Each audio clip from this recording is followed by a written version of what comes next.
Guys आज चाहिँ म तपाईँहरूसँग चाहिँ नयाँ भिडियो लिएर आएको छु है।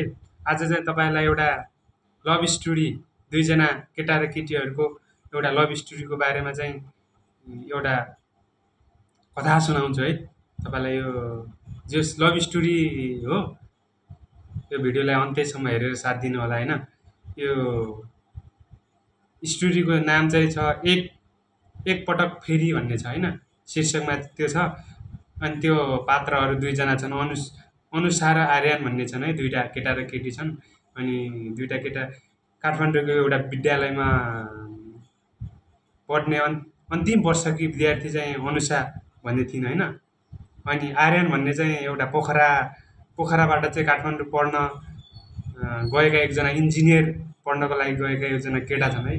दुईजना आर्यन र अनुषा भन्ने चाहिँ दुईवटा केटी पात्रहरू, उनीहरू चाहिँ पढ्नको लागि काठमाडौँ जान्छन् होइन। काठमाडौँमा सँगै भेट हुन्छ कि। कथा यसरी सुरु हुन्छ होइन, हेर्नुहोस्, अन्त्यसम्म हेर्नु होला। काठमाडौँको चिसो साँझ थियो। अनुषा स्कुलबाट फर्कदै थिइन्, हातमा पुस्तक, काँधमा झोला, कानमा एयरफोन होइन। बाटो हिँड्दै गर्दा उसको ध्यान फुटपाथमा बसिरहेका एउटा मान्छेमा जान्छ कि।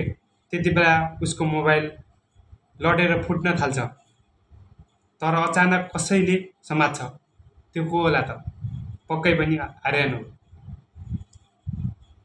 ल तपाईँको त्यो आर्यनले चाहिँ त्यो अनुष्काको मोबाइल समात्छ है। अचानक ठ्याक्क लोडेको बेला उसले च्याप्प समात्छ।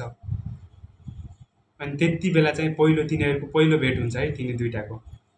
त्यसपछि उनीहरू नियमित भेट्न थाल्छन् होइन।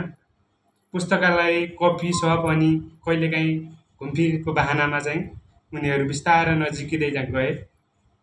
समय बित्दै गयो। आर्यन पढाइमा राम्रो थियो, तर उसले पारिवारिक जिम्मेवारीका कारणले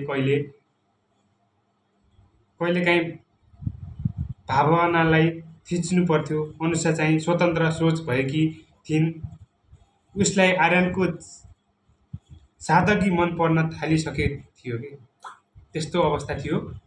तर एक दिन आर्यनले अनुषालाई भन्नै पर्यो, सायद हामी सँगै हुन हाम्रो भविष्यको लागि ठिक छैन, म घर फर्किन्छु भनेर उनले भनिन् होइन।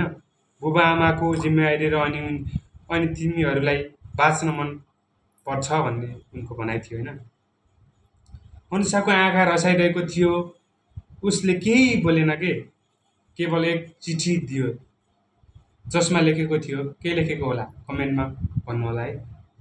यदि म तिमीलाई साँच्चै माया गर्छु भने म तिमीलाई बाँध्न खोज्दिनँ, तर तिमी फर्केर आयो भने म यति नै ठाउँमा पर्खिने छु भनेर भन्यो कि। बुझ्नुभयो नि? उनीहरूको त्यसपछि बिछोड हुन्छ। अनि तिनीहरू चाहिँ आफ्नो यताउता आफ्नो कामतर्फ लाग्छन्। केही वर्षपछि, 3 वर्षपछि चाहिँ उनीहरू भेट्छन् फेरि होइन। काठमाडौँको एक पुस्तकालय विमोचन कार्यक्रममा अनुषा वक्ता थिइन्। अनि त्यसपछि ऊ अब लेखिका बनिसकेकी थिइन्। उसले चाहिँ अन्तिम पङ्क्तिमा भनिन्, मेरो जीवनको कथा केवल कल्पना होइन, त्यो वास्तविकताबाट जन्मिएको हो। र आज म भन्न चाहन्छु एकपल्ट फेरि, भन्न आउने मान्छे प्रतीक्षा गरिरहेको छु भनेर उनले भनिन्।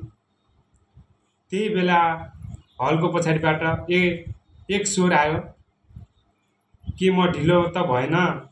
आर्यन मुस्कुराउँदै उभिएको थियो। अनुषाको आँखा फेरि रसायो, तर यसपल्ट खुसीका आँसु थिए। कथाको सन्देश अन्त्यमा भन्छु है। साँचो प्रेम समयले होइन, समझदारी, इमान्दारी र प्रतीक्षाले मजबुत हुन्छ। कहिलेकाहीँ टाढिनु पनि आवश्यक हुन्छ। बुझ्नुभयो नि? फिर्ता आउनको लागि। यदि तपाईँको लागि यो कथामा केही थप र परिवर्तित गर्न मन छ भने म खुसी साथ सहायता गर्छु। बुझ्नुभयो नि? केही छ यो कथाप्रति भन्नुपर्ने? केही छ भने कमेन्टमा लेख्नु होला।